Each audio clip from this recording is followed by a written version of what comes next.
Well. Welcome to a special spotlight episode entitled Emerging Tech Journeys, brought to you in part by Nouns. And you're thinking, Emerging Tech Journeys, let me skip this episode. Don't do that. Because nothing's changed, guys. Nothing's changed.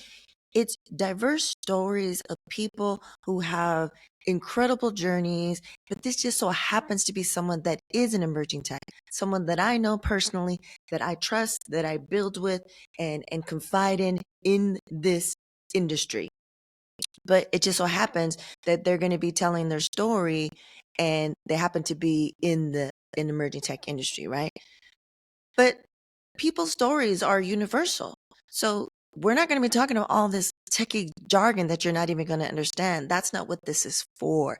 Emerging Tech Journeys is to inspire you to hear stories from folks that might look and sound like you, that might have similar experiences. And you can be like, oh, I can do that. Let me find out more, because it's super important that more people that look like us, more women, more Black, brown, indigenous folks, LGBTQI plus, disabled. We need all of us. All of us need to be in this space. But instead of thinking that this episode is going to be a bunch of tech stuff, it's going to be about honoring our paths. It's going to be stories of owning our power and making space for others. It's just good people. This episode, we have Sandra Martinez. I call her Sandy, but she is the founder of Women of Web3. She's a career coach, she's an author, and she's a motivational speaker. And we dive into her super powerful, inspiring journey from being an immigrant from Mexico, working in higher ed, earning her bachelor and master's degree while having 2 young sons and being married. What drew her to emerging tech in the first place, and why it's so important for our communities to be a part of this ever evolving space. We also talk about why she even founded Women of Web3 and how she got that first group of women to present at the United Nations General Assembly Science Summit. That was in 2023, was the first year. We did it last year and we're doing it again this year. We also talk about how it was to put a book together, the groundbreaking book, Women in Web3, Inclusive Futures. She gathered 7 women authors. I happen to be one of them, and why sharing our journeys was so emotional but affirming at the same time as we connected the dots.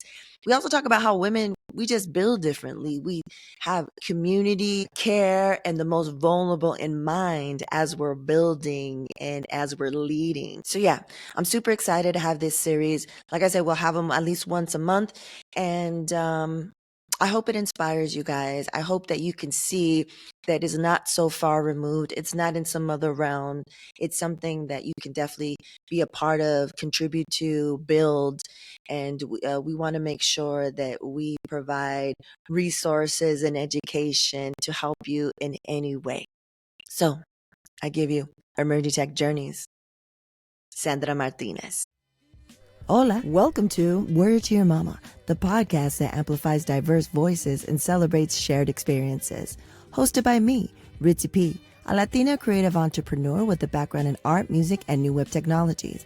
From Academy and Emmy winners to activists, artists, and builders, we celebrate the rich diversity of my multicultural tribe. There will be special guests, mad laughs, and absolutely no BS. Word to Your Mama drops every Monday on your favorite podcast platform. Hola, Sandy. Thank you so much for being here. Let's start the episode like we start all episodes. ¿Cómo estás? Hola, Ritzy. Thank you. Muy contenta. Really happy for being here. I'm honored to be a guest with you. I mean, you are a trailblazer that we get to build together in emerging technology. So I'm just really happy to be here. I worked out today. I had my good coffee. I had wonderful meetings. So it's already been productive. So it's definitely been a happy Friday. Awesome. Well, thank you so much again for being here. So, let the folks know, where were you born and raised? And then also, where are your people from? Oh, I am a proud Mexicana. So I was born in Zacatecas, Mexico, in a little town, in a little ranchito called Piedra Gorda. So my parents brought us to the United States when I was 5. And I grew up in California, in Santana, with like minded individuals.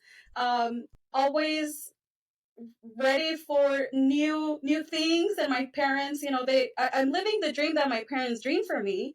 So Mm. after being raised in California in Santana, we moved to Mesa, Arizona. So I've been here ever since, and had a great career, which I'm sure we'll talk about. But yes, proud Mexicana, first gen, first person in my family to graduate from high school, first person in my family to get a bachelor's, first person in my family to get a master's degree. I am a very proud Sun Devil. And, I had a phenomenal career in higher education. So I am a higher ed professional turned Web3 strategist because of the dreams that my parents dreamed for me. I love that. Que viva Mexico, cabrones. You know it to be true. So you meet someone at a party or you're out and about and someone asks, what do Yeah. you do? What do you say? I always start off with I'm a higher ed professional turned Web3 strategist because that really is what defines me.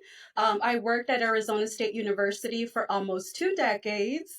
So not only am I a proud alum of ASU, but I also contributed to the growth of the university. I served in various leadership roles. Where I ran academic units, supported college operations, and ran centers. So I feel very privileged to have been able to do that. But yes, I mean, as a higher ed professional, lots of success, lots of firsts, right? As there's always us being first in our families to break barriers and accomplish so much. Super proud of that. But in short, my role at this time in Web3 is to support communities of color, to support women to learn about the technology so that they do not stay behind because there's so much opportunity. And I am the proud founder of Women of Web3, where we focus a lot of the work that we do to support women creators, developers, founders to thrive in this landscape in alignment with the United Nations Sustainable Development Goals 5 and 10, which is gender equality and reduced inequality. So my work is driven by my passion and my why, which is to make a difference in people's lives. Sandy, I love that. But before we get deep into Mm-hmm. why Web3, why emerging tech, if you feel so called to do so, I think it's very important for people to see themselves in you. You've already mentioned a lot of different things where people can relate, right? And if Yeah. an immigrant, a child of immigrants coming to this country, being the first of so many different things, anything that you've done, even if you wouldn't have graduated college and got your master's and all these things, you still already were living a Mm-hmm. dream that your parents dreamt for you. But I think people also may or may not know how you were going to school while you're a mom. And I think that's something that so many people can relate to because they've done the same thing or they're doing the same thing. And I think that speaks volumes on your determination and your strength. So could you maybe talk a little bit about that? And when I talked to you, when you were saying all the things that you do, we'll get into it later about this book that we're a part of. But when I read your chapter, reading that, but also the visuals of your kids carrying your little kids carrying your books while you're in college at Yeah. ASU, no less. Please speak on that a little bit, si puedes, si puedes. Yeah, I am the proud mom of two boys, Christopher Andrew and Marco Jair, and really they are my reason for making sure that I went to college, to making sure that I obtained my degrees and making sure that I advanced my career so they could be proud of me. For me, being a mom and juggling your career and also going to school, it was hard. It was hard, Ritzy, especially because, I am a Mexicana, and there's a lot of, um let's say, expectations, right? That once you are married, I was married at the time when I got my degrees and when I was at ASU, but during that time, you're expected to be home all the time and take care of your family. And so not only was I out in the workforce and, you know, doing my best to move up the ladder, but I was also going to school. And so it became, um, a moment in my life where I I had to do it for them. I had to do it for them because I wanted to be a good example. I also wanted to make sure that I was positioned in a way for me to be able to advance my career, because as an immigrant, you see the discrimination, you see the lack of opportunities that we have. And so I wanted to position myself to be in places and in spaces and in roles where I could create opportunity for others that looked like me.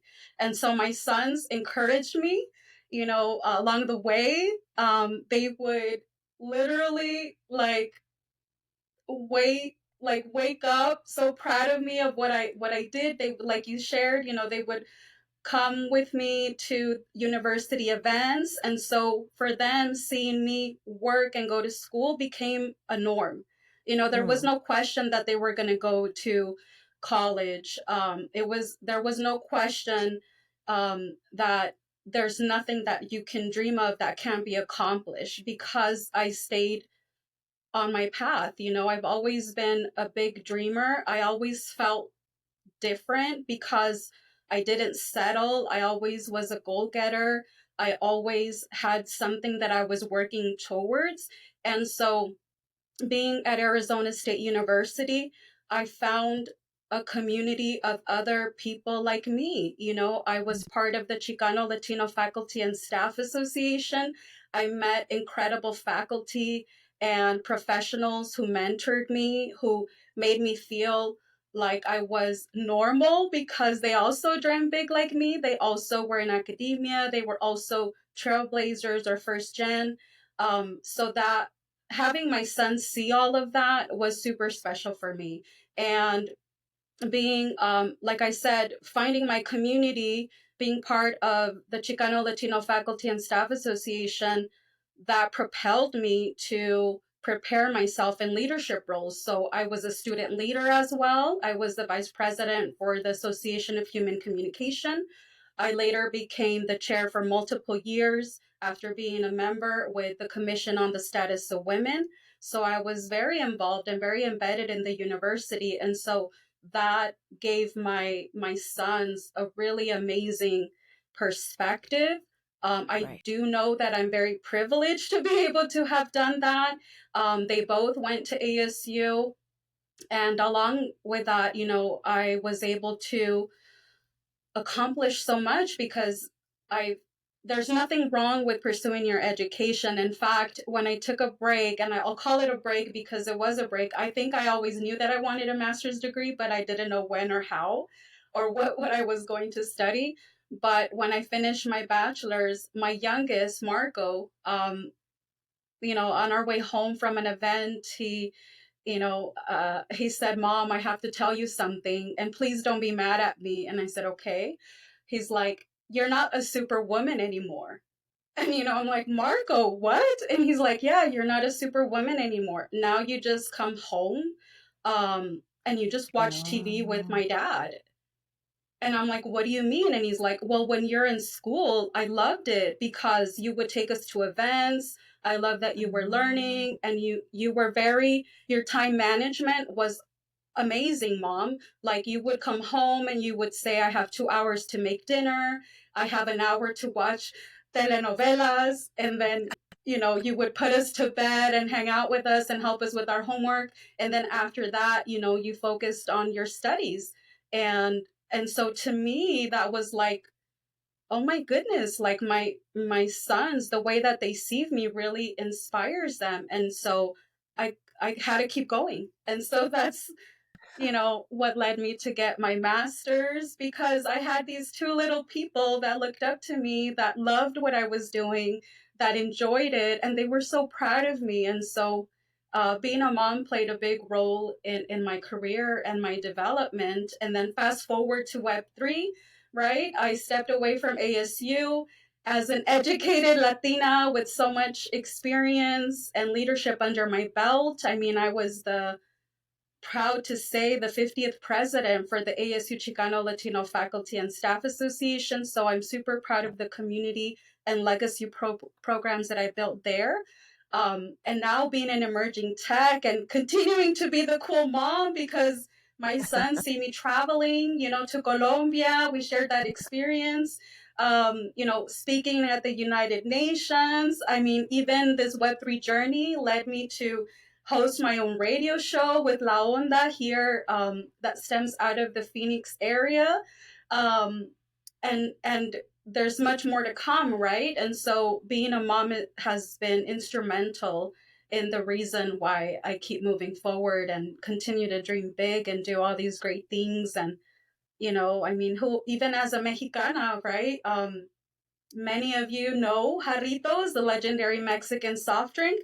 So even this Web3 journey led me to, play a pivotal role in Jarritos coming into Web3 and being a representative of them in Mexico and all these blockchain events. And so it's cool. It's cool that that my kids get to see that.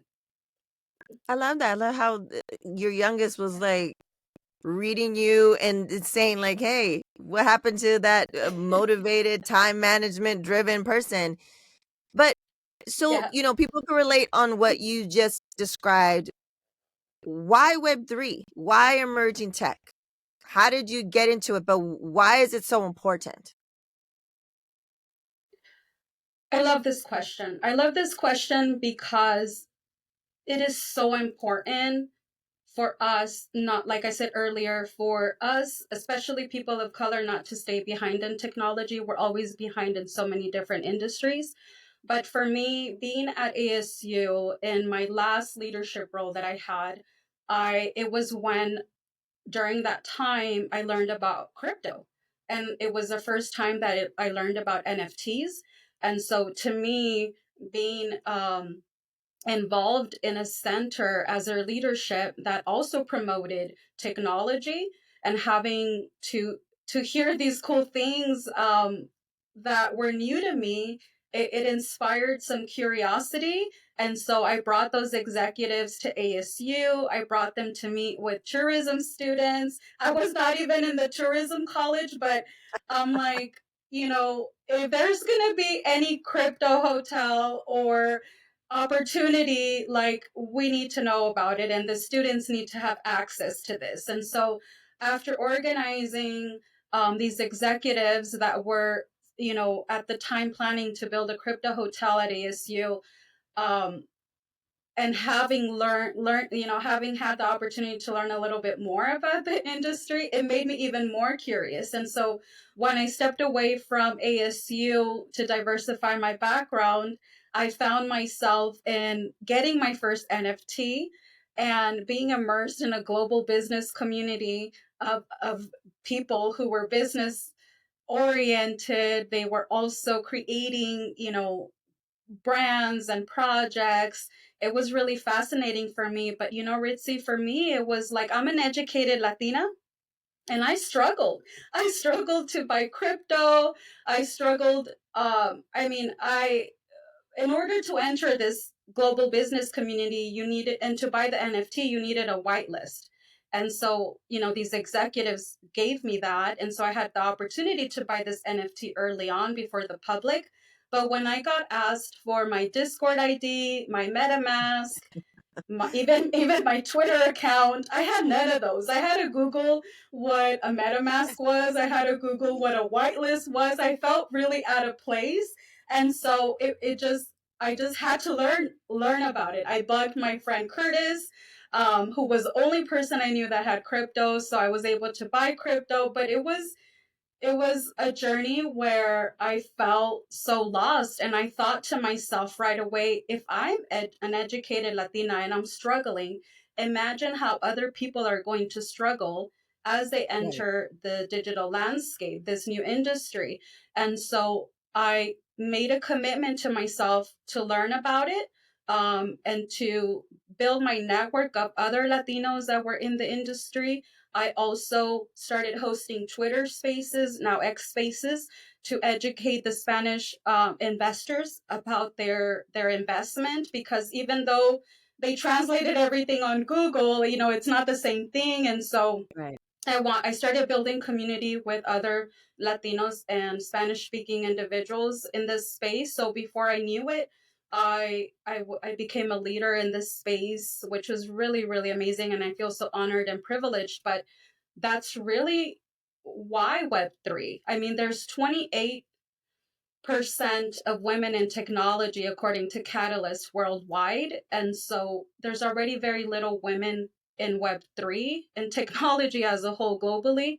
So I wanted to make sure that I was one of them and that I brought my professionalism, my ethics, my values in this Right. space. Diversity is super important. And so in keeping all of those things in mind, I began to create opportunities for women through Women of Web3. I began, educational programming with Web3 Al Aire, with the radio show that I hosted, and now we have an amazing book, Inclusive Futures, that Women of Web3 launched this past December in Miami, where we proudly share the stories of 7 women that are contributing in the technology space. And so, to answer your question, it about why I entered this industry, it is to make a difference in people's lives, especially to make sure that people of color have opportunities and that people know that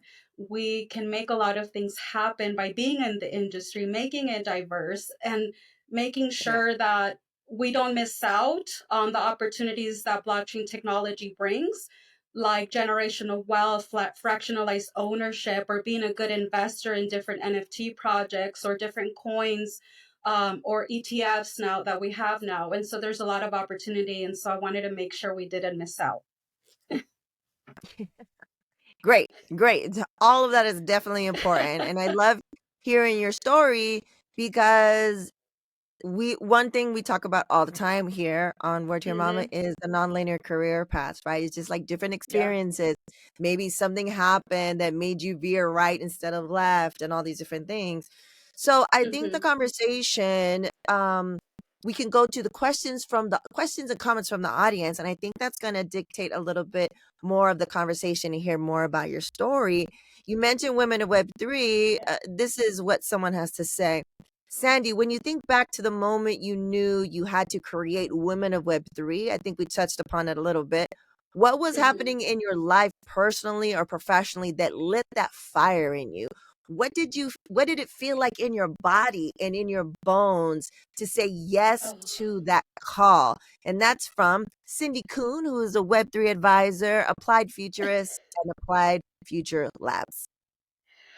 Well, first and foremost, I want to say thank you to Cindy, because Cindy, I want to give you a little backstory about Cindy. Cindy is an incredible researcher, scientist, and just overall human, and professional.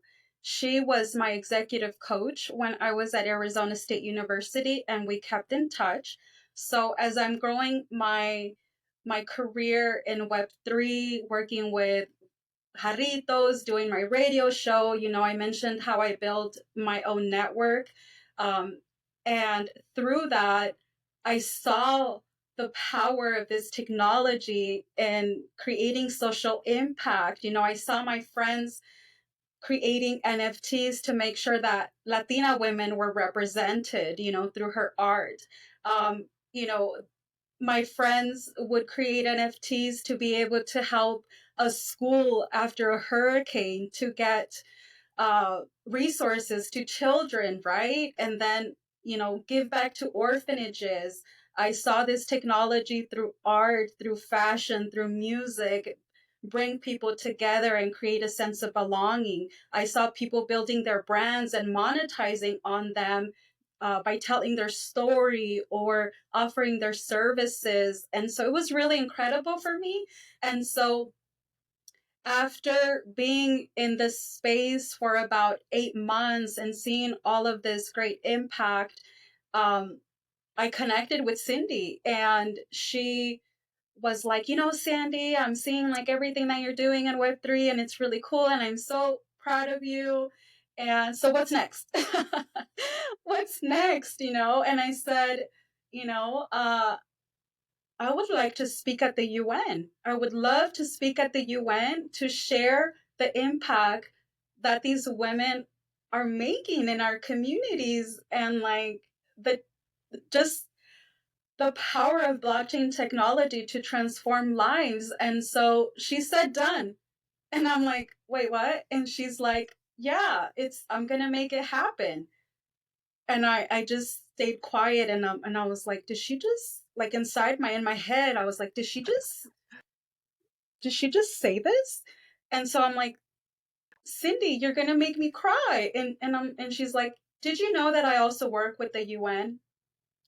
Every year I am part of organizing the science summits, and I would love for you to do something.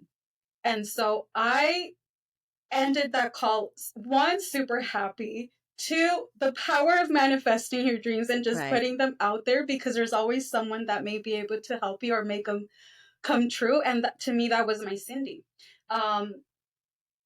I cried. And I remember calling my friend Lucia Diaz, who's also a great illustrator, and I'm like, Lucia, we're going to the UN. And she's like, no way. So then ahí estamos las dos llorando. We both cried. And so fast forward to that April, 3 years ago, I reconnect with Cindy, and she's like, Sandy, um, let's get this done. You have to apply to be part of the summits. And so as we're putting the abstract together, our proposal together, she's like, and how many women do you want to feature? And I said, I would like for it to be 17, because there's 17 sustainable development goals. And so that's very important to me. And she's like, but where are we going to find these women? Like, where are we going to find 17 women to bring on as speakers for the All right, food lovers, listen up. If you're looking to take your cooking to the next level, then you need to check out Who's Hungry, the brand that's bringing bold flavors straight to your kitchen. Check out 2 of their specialty seasonings. First up, we got Spicy Jerk Seasoning, a fiery, flavorful blend that brings the heat and authentic Caribbean taste to your meats, your veggies, and even your grilled seafood. Next up, we got Sweet and Savory Seasoning. It's a must try. It's the perfect balance of rich, bold spices and a touch of sweetness. Head over to their website, who'shungrycatering.com, to purchase these seasonings for your home cooking. Would you like to be a part of a mission of teaching meditation to 1 million children? In a world grappling with conflict, anxiety, and uncertainty, the seeds of peace must be sown early. I invite you to join me in the Decide Balance Oasis, a safe space for families where you can find bilingual meditations, mindfulness practices, and so much more. By introducing children to meditation, we empower them with invaluable tools for stress reduction and emotional regulation, increased focus and improved learning, enhanced compassion and empathy, building a foundation for peace. Decide Balance Oasis is about nurturing a generation of peaceful leaders, compassionate citizens, and global change makers. By investing in the inner peace of our children, we invest in a higher, more peaceful future for all. So go to decidebalance.com for more details. Welcome, Butterscotch Queens and Kings, to your only source for inclusive and comprehensive crypto coverage. Focus on policy, not politics. Welcome to The Get Down, a podcast diving deep into Web3 and DeFi. Decentralized finance allows individuals to become primary actors in financial systems. When I learned about Web3, I found out it's based off of an indigenous technology. I'm your host, Ritzy Pete. Each episode, I get down with diverse founders. Our job as venture capitalists is to enable people to experiment and to try. builders, before we became aware of blockchain, it was impossible to monetize any digital content. change makers, So I've been in 3 different ecosystems. Most recently, I'm in the Bitcoin space. and executives in the cryptoverse. What I'm doing at Hedera is ensuring that the centralized world really comes to fruition. The crypto industry is not a monolith. ETH came on the scene with the gangster lean. We had the proliferation of tokens, et cetera, right? So I was like, we really need to make sense of this. Black, Latino, and indigenous stories matter. Even though the crypto bros are very loud, they are not the entire crypto community. Join diverse discussions on policy, trends, and market research about the blockchain ecosystem. You want to make sure you're on platforms that really advocate for the retail investor. Welcome to The Get Down. Subscribe on your favorite platform now. And I said, I already have a list. And these women are incredible. So we went through the list. And so the feeling that I got every time, either in person or by phone or in a Zoom meeting, extending the invitation to all of these women was so beautiful. It was so beautiful because hearing them say that this was a dream that they never even dreamed of completing, and that they got the opportunity to do with such, I mean, the UN emblem itself represents so much good in the world. And so it was emotional. It was beautiful, emotional moments that we got to share. And so for me, it was what I like to do. I consider myself a success strategist. God gave me these wonderful gifts to see the talents in people and how to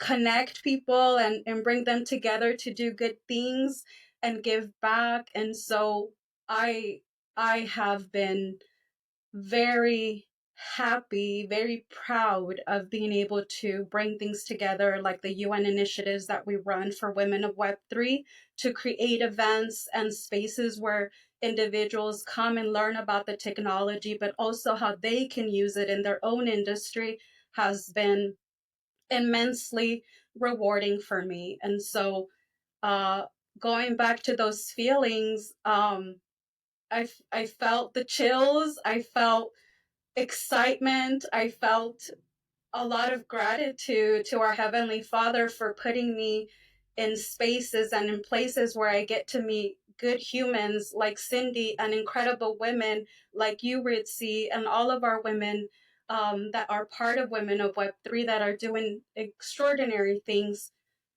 together. So, yeah, I mean, what more can I say other than I feel very blessed to be able to do the work that I do? Yeah, I mean, muchísimas gracias for all that you do. It went from, us being in NFT NYC to you not even saying the UN, saying that you want to do something global, something da da da da da, to literally, that was April, to literally like a month or two later, you're like, it's happening. I want to be a part of it. What are we talking about? So from April and then it all went down that September, because it always happens. It's the UN General Assembly Science Summit. And so this year will be the 80th. So we did it via your organization, Women of Web3, in 2023. We did it last year. And then, of course, we should be, looks like we're going to be hopefully doing it again this year. So I just wanted to say muchísimas gracias for your vision, your passion, your drive. But on top of that is we come from a lot of different industries, all of us that we've decided, the chosen that we've decided to build and create in this space, because it's the wild, wild west. And I've said it many times. I've been in so many different industries, and being something that's so tech forward, being an emerging tech, Web3, whatever you want to call it, the community of women supporting women that I've been able to tap into from the moment, even those that, like, shout out to Ozzy, who I partner with for Hola Metaverso. even men that are super supportive of women and not just talk about it, but really are about it. And then to meet more and more women, and you're just gathering, and we build differently. So you, coming from the background you've had, the success you've had, entering a whole entirely new space, but also having this vision of, oh, this is just I'm not just building it for me, I'm building it for all of us. So who can I bring, who can I, and you know, you say you're really good, you're gifted at, you know, seeing people's talents and bringing people together. And so I'm very thankful to that you asked me to be a part of Women of Web3, that I know you, that we're able to build. I mean, that was a moment, a full circle moment to live my authentic life, have this nonlinear career path, go into by myself, really literally by myself into Web3. As you know, it can be lonely because you're like, what is happening? There's so much happening. To connecting with someone like you, who at the time was helping, you know, was working in with as a strategist for Jaritos, and to be asked to be on a Twitter space. I refuse to call it X, on a Twitter space, and it was for Jaritos, you know, and I made a post where it was a picture of me and my abuelito, and like, you know, Jaritos has living so close to the border, being Mexicana, like those full circle moments of like, oh, we're on the right path. You know, it's being authentic and still being us, but bringing that diversity and those views into this emerging tech space. That's what gets me excited, what makes me so passionate about it.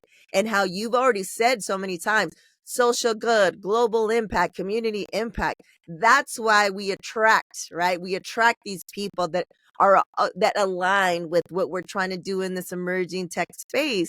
So that's why it's super important that people like you are on these emerging tech journeys, to share your story so that people can be inspired and say like, oh, she can do it, I can do it, you know, or I have an idea and I want to use this technology. Okay, so let's go to the next one. Let me drink a little bit of water because I'm gonna have to read this in Spanish. I love that you're practicing your Spanish. I'm so proud of you. Thank you. Reading is a whole nother situation también. Okay. No hay casualidades, sino destinos. No se encuentra sino lo que se busca, y se busca lo que en cierto modo está escondido en lo más profundo de nuestro corazón.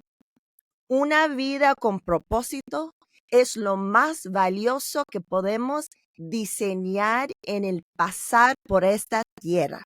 Y por eso estamos en este equipo juntas.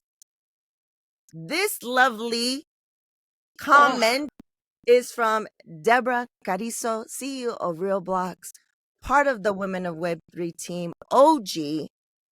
She's like, do I have to do it in English? I was like, no, I'll read it in Spanish. Wow. Yo soy una llorona. I'm such a crier. And so as you're reading all of this, it brought tears to my eyes, because there's nothing like living in your purpose. Sí. Nothing like living in your purpose.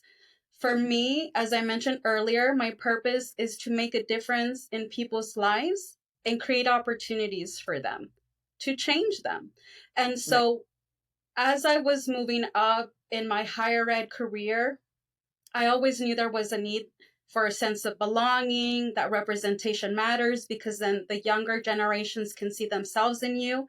So I was very privileged in having to have that opportunity to be in leadership, in administration at Arizona State University. But at the time, I didn't really focus on things that really aligned with my purpose yet fully, right? It was halfway there. But making sure that you really reflect on what's important to you, what are some things that you deserve and don't deserve, then everything comes together after that. And I say all of that because I want to say to those of you listening to this is that once you start working in things that are aligned to your purpose, the right people will be in your life. The Right. right opportunities will open up for you. There is no reason why we should tolerate working in toxic environments or with leadership that don't believe in us, or there's no reason why we should be, dedicating our time and energy to things that no longer serve us. And so ever since I made that shift coming and emerging technology and working with Women of Web3, it has put me on a path where I'm super proud and happy of the work that I'm doing. I know that it's making a difference. I know that it's creating opportunities and building those long lasting relationships by connecting women all over the world and in different industries. And so that what you just read to me, I really resonated with it because it is so true. But you have to take time to reflect on it. You have to take time to really um, learn about yourself, what drives you, what motivates you, what makes you happy. One of my most precious books that I have read during the pandemic or coming out of the pandemic um, was the book Personality Isn't Permanent. And that book was like, it really, really talks about you making sure that you are dreaming big intentionally, that you Right. are making sure that you are preparing yourself for as much joy and happiness for your future self. So always being strategic in how you're spending your time and who you're spending your time with. And so Benjamin Hardy, who wrote this book, big hugs and shout out to him because it changed this Latina's way of thinking and really made sure that as I was moving in a new emerging tech space, new industry, that I did it intentionally. Everything that I did was for growth and to make sure that it was in alignment to my values and what legacy I want to leave in this world. So thank you, Deb, for that. That was really beautiful, and I know that it's going to resonate with a lot of people, and I'm sure you'll translate it somewhere in English. Pero afortunadas nosotros que hablamos español y entendemos lo más bonito de esas palabras. So, mil gracias. Well, basically, the gist of it is, what you just said is like having purpose and aligned and, going through this earth, being our limited time on this earth with having purpose. And like you said, when it's aligned, you attract those that you need to attract. It's, sometimes it's hidden in the deepest part of our soul and our heart, but if you dig deep, and I think a lot of us right now, in the conversations I'm having with the communities I'm part of, extraordinary women, we're digging deep, we're doing the healing, we're doing the excavating, and I'm an emerging tech, but we're all doing this aligned work, this aligned practice. And she's like, that's why, basically, she ends it with, that's why we're in this team together, because we're all on a similar type of path, right? Of alignment. We're aligned. And I think it doesn't matter if it's emerging tech. It doesn't matter if you're in the music industry, in any industry. It's integrity, it's giving back. It's being a quality person. It's being kind. It's being generous. It's, helping those are most vulnerable, especially during this time, especially with this administration and what's happening in the world. You could listen to this episode in this portion 15 years from now or 15 years before today. That doesn't change. Right? To be purposeful and to give back to this world, that's the goal that I have with the Supernatural Bear. I don't want to just have a human and put him out there. I want a human that contributes, right? And I want to align myself with humans that contribute. So muchísimas gracias to Deb. She's all the way in Argentina. She's been day one for Women of Web3, her and her fantastic team. She's building some incredible stuff. But she's always, I know her because of you, Sandy, and we met in New York that year.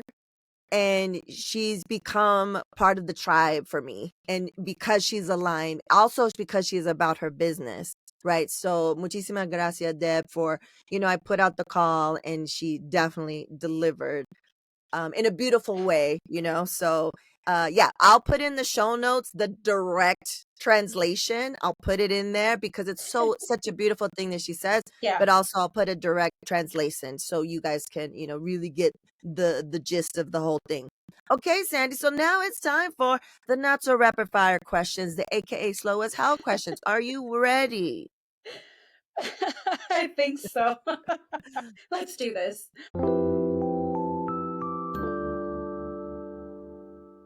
Hola. Rizzy B here.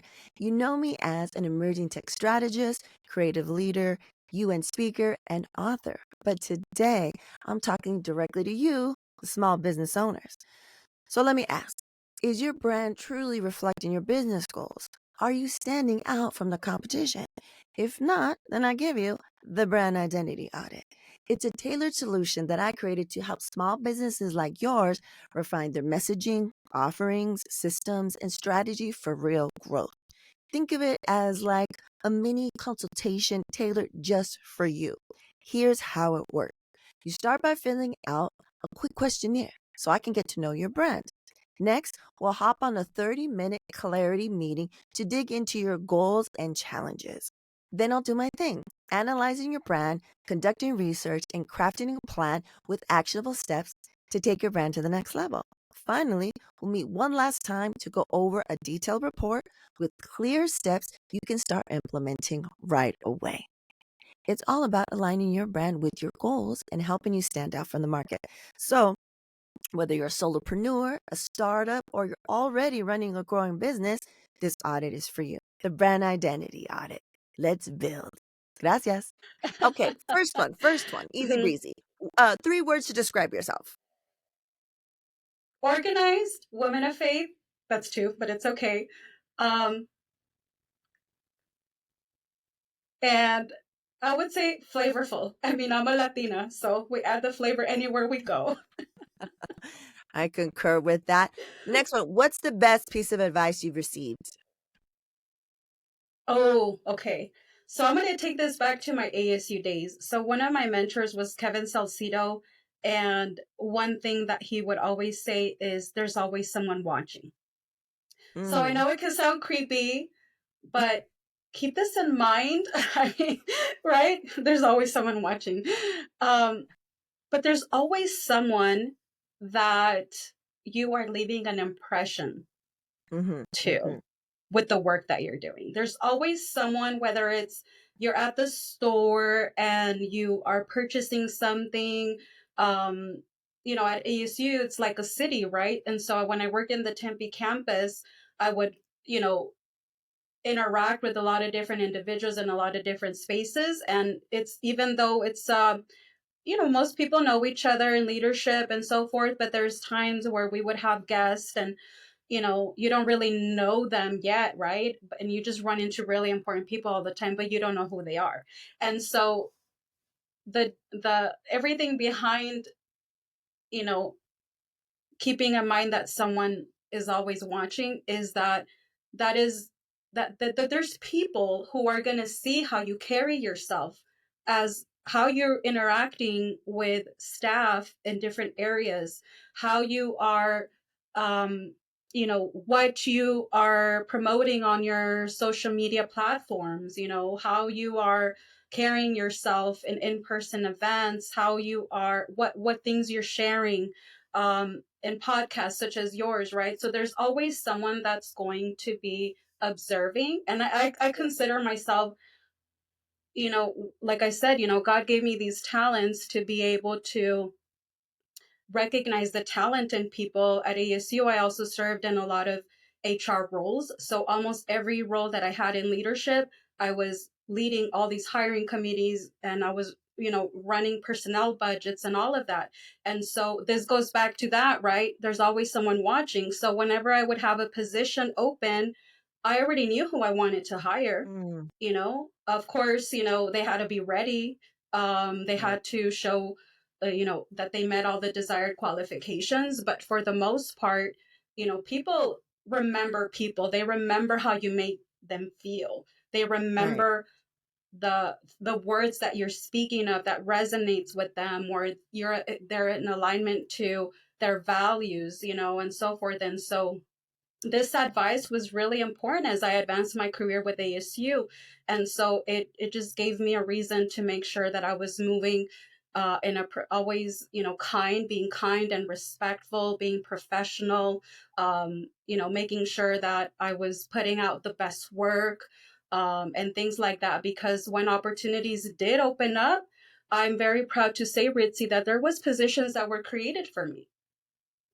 Like people knew the caliber of work that I was bringing on, the high quality of work that I was bringing. They saw me engage with different audiences. They saw me as a public speaker, as a motivational speaker. And so you get called to be in these spaces, in these roles, in these positions, because people noticed you.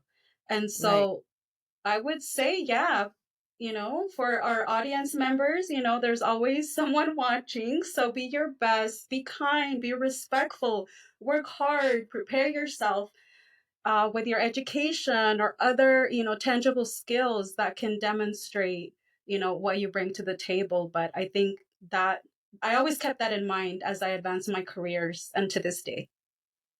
Right. Yeah, I just was reminding the Supernatural Bear last night at dinner.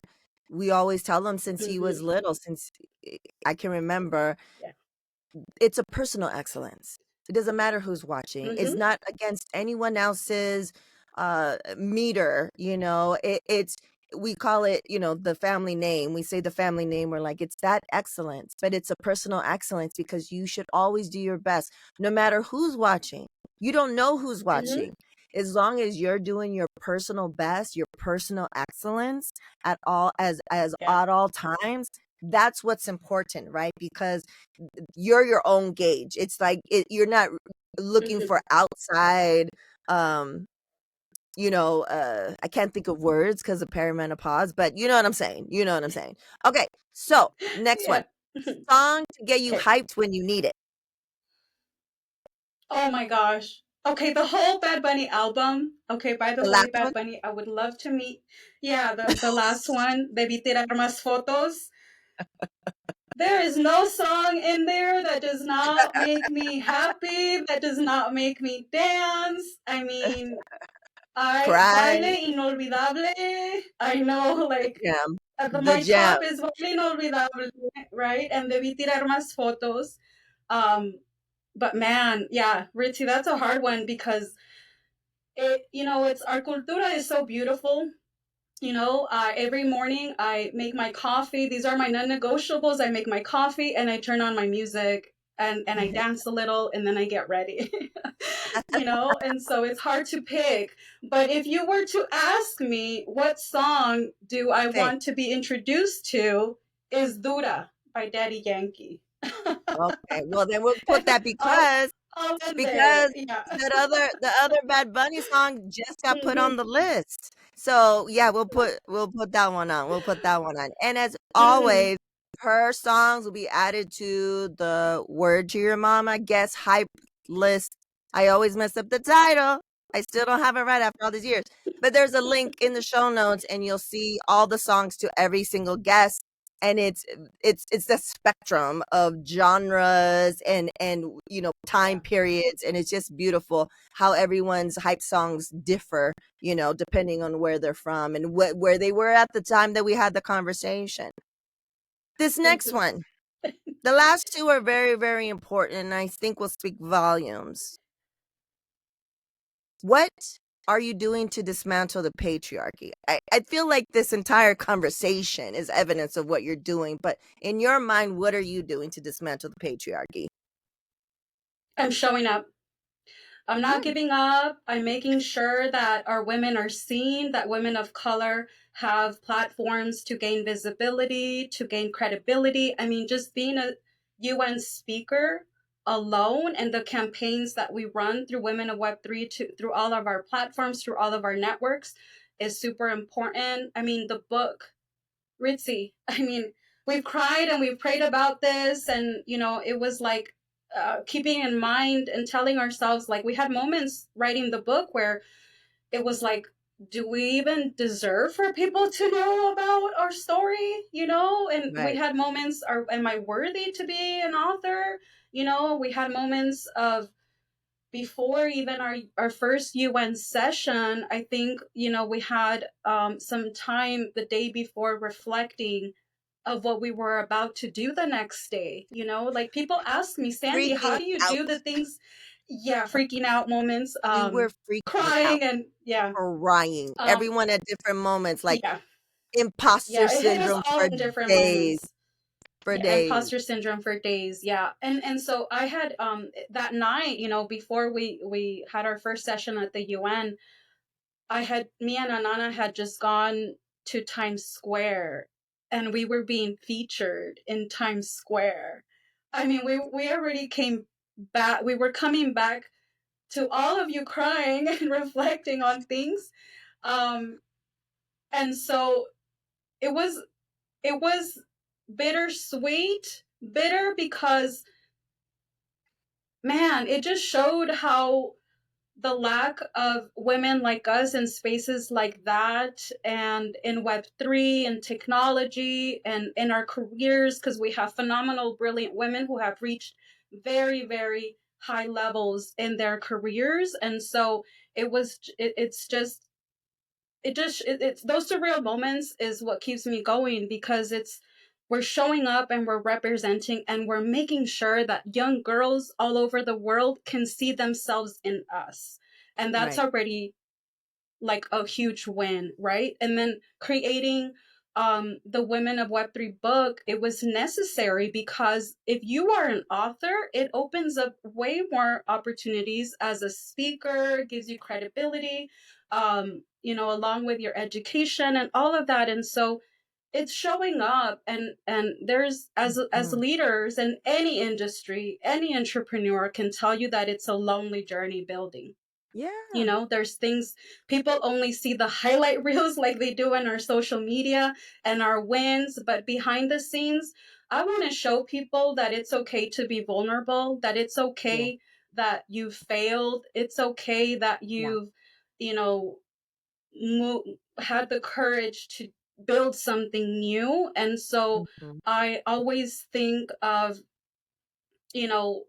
how, as a woman of faith, how I can use everything that God has given me, all the talents that He has given me, to be a good steward of those talents and to help other underrepresented groups have a voice wherever I'm at, and just really use my privilege for good. And so, yeah, that's a long-winded answer, but it's just being brave to show up, having the Yeah. courage, and just, like I said, when people ask me, how do you do the things that you do? And like, how do you not stay nervous? And I'm like, I don't have time to be nervous. I don't have time to be nervous because I have it very clear in my head that we have to represent people like us. We have to make sure that we're creating safe spaces and building communities so that we can thrive together, Right. because there's more power in working together than building on your own. And so I've been very fortunate and very blessed that God has, again, surrounded me with a lot of great people and a lot of great partners to do the work that we do. And there's more to come, right? But the first piece of that is having the courage to show up. Love that. And now you understand, folks that are watching or listening, why it's called AKA the slow as hell questions, because they provoke, the prompts provoke so many different things. Sometimes it's the first, second, third question. You never know. Everything that we talked about today, being an entrepreneur, how lonely it is. It doesn't matter what industry you're in. Being an entrepreneur, but also being a woman, being a woman of color, being a mom on top of that. All the things that we have to deal with, all the different barriers that we have that a lot of people don't talk about. That's why I wanted to have this conversation. Because to hear your story, that they can relate on so many different levels. But for the men that listen and watch this, to see everything that we have to that we have on our plate and still show up. So when you answer, what are you doing to dismantle the patriarchy? And like, show up. That show up is 2 words, but those 2 words encompass so many things, so many journeys, so many obstacles to overcome, so many imposter syndrome moments, so many times where you're scared. But I think the through line with the people like yourself that I have on this show, and especially this year because it's highly curated, is that we are called to do the things that we're doing, right? There's purpose. Yes. That's why imposter syndrome, please believe it, it still happens. It happens for Oprah, it happens to us. You know, we're a little, we're freaked out, you know, but we do it anyways. We do it scared because the mission is bigger than us. If it's not going to be us, then who's going to do it? It has to be us. And if we could do it together, even better. Last question, Sandy. What will be your legacy? Again, I feel like we talked about all the things that are going to be your legacy, but what's your answer? Wow, what will be my legacy? My legacy will be that as a strong woman of faith, I made sure that even in a world where barriers existed, that I was a bridge that connected dreams to a reality. So that's what I would like my legacy to be. That I made a difference in people's lives, you know, that I was kind, that I gave back, that I cared about my community, but most importantly, that I made sure that I always remain thankful to our Heavenly Father, because I know that as an immigrant, as a first gen, as a mom working, going to school, as someone new in emerging technology, that a lot of these things that I'm so honored to have been able to build and to host and to do, they wouldn't been have made possible if it wasn't because God was always guiding me and filling my cup with wisdom. I mean, Ritzy, you know, you already know that even in writing this book,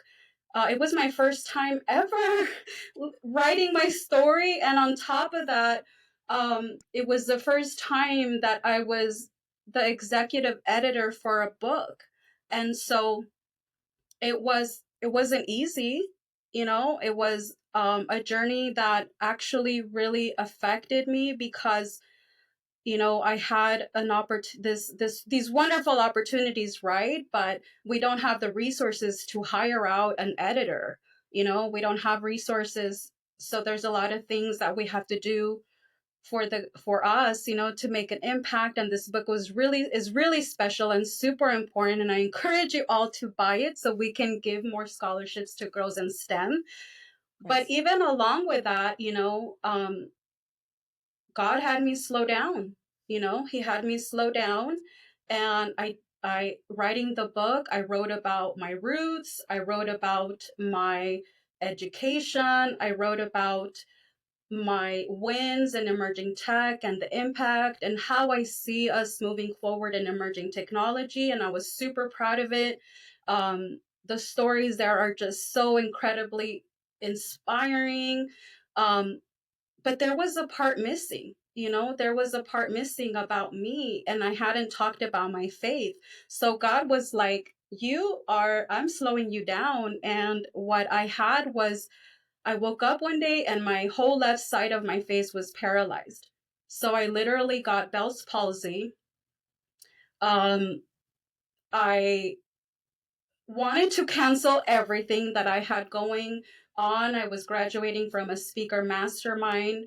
I was also going to have leading everything for the book launch. Everything was in place for us to be in Miami for all of this. But God was like, there's something missing, and I'm not going to tell you what it is, but you need to do something when it comes to this book. And so he literally made me pause.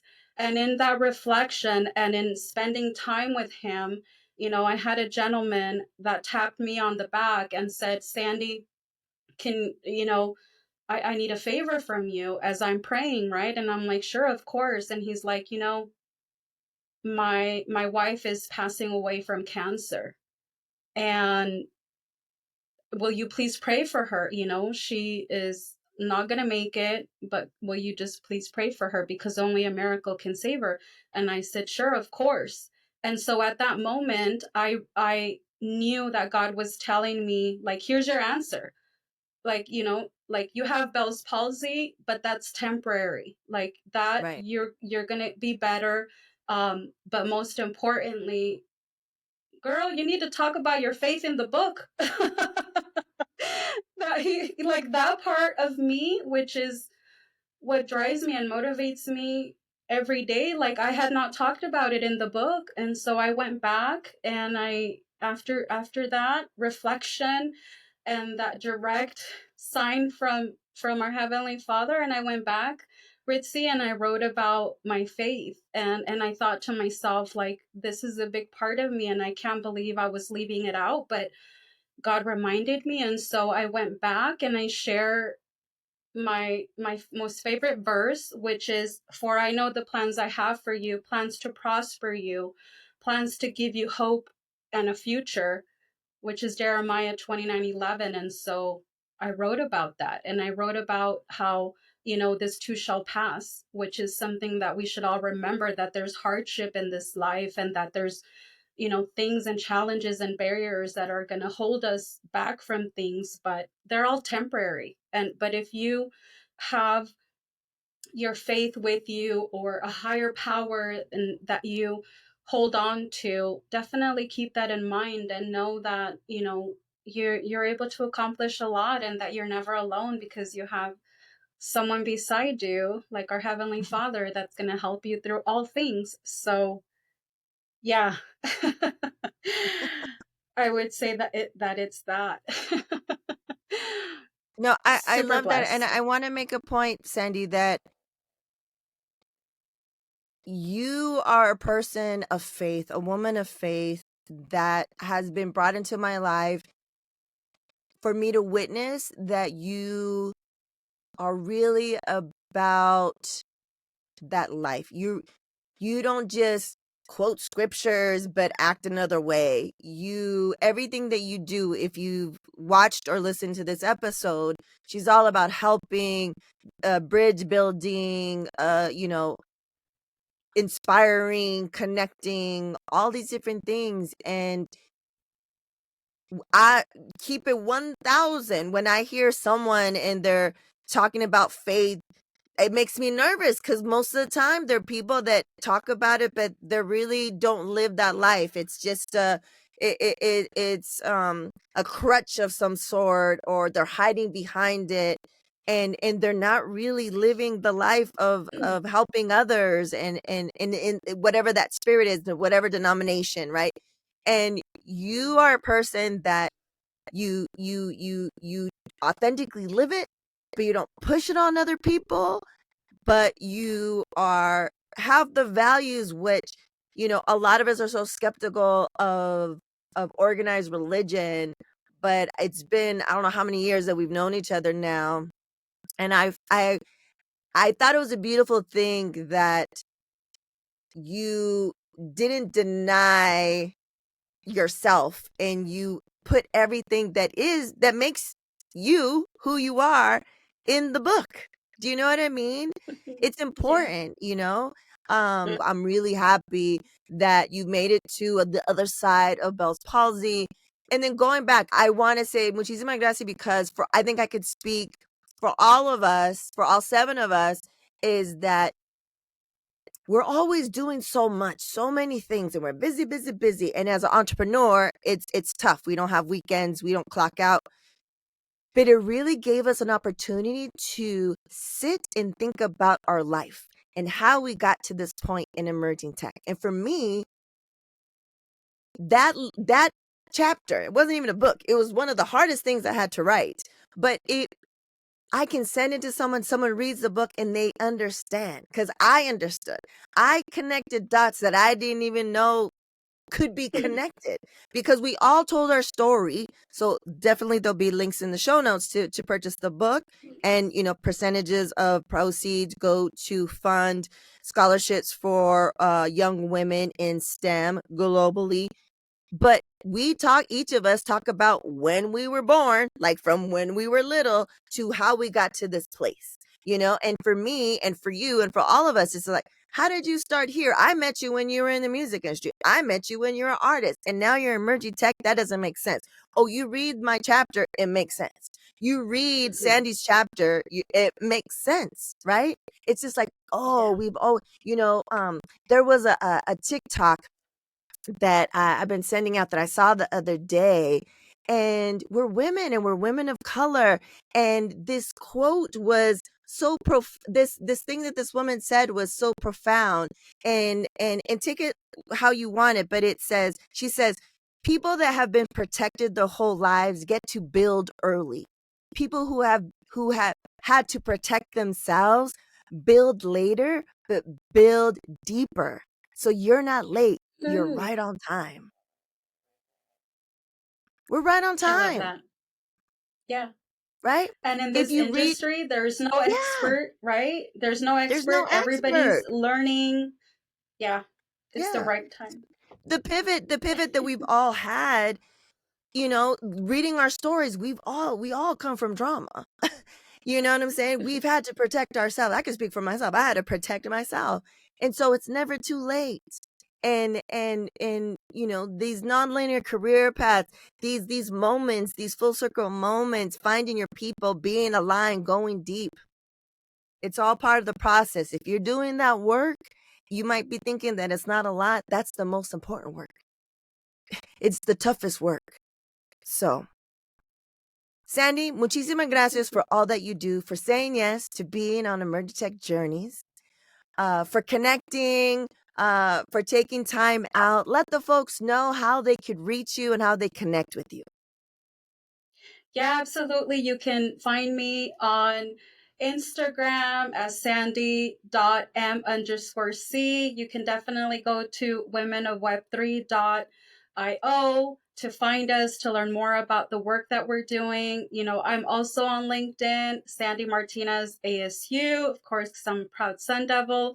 But yeah, definitely join us in learning about the work that we're doing.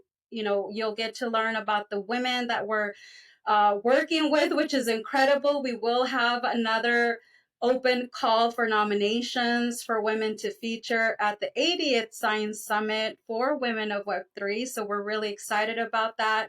And of course, I have the baby here, by our edition, Inclusive Futures by Women of Web3. We're so proud of this. Like Ritzy says, we share our stories, we share the impact we're creating, but most importantly, we share about ways that you can join us in this journey. And if you are new to blockchain, emerging technology, AI, and cryptocurrency, like this is your starter book, because not only do you get to hear from real stories, but you also have in-depth knowledge that is shared with you by amazing women like Sandy Carter, like Danny Mariano, who are building in this space with us. So we're super proud of it. And we give back. We always, anything that Women of Web3 does, we give back to young girls to learn about scholarships. We provide resources to the women that are in our community so they can continue to build.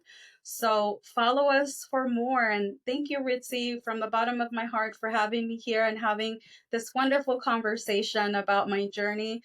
I'm really blessed. And to all of you out there, keep dreaming big intentionally and know that anything that you set your heart to, you can make it happen. So thank you. Yes, for sure. And before we leave, I want to make sure to let the folks know that when you buy our book, in the back, you can claim an exclusive NFT that Willie Martinez, who's one of the authors on there, that she put together along with Superama. And so you can get walked through. You can reach out to any of us to help you claim that NFT. amazing. Thank you. All right, then. Gracias, Sandy. Word to Your Mama is owned and produced by Ritzy P. Intro beat produced by Nico Beats. For partnership inquiries and contact info, check out wordtoyourmama.com. And as always, Word to Your Mama is brought to you by ritzyperiwinkle.com.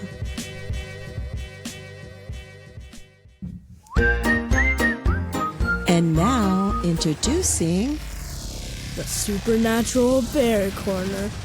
Supernatural Bear. Burp.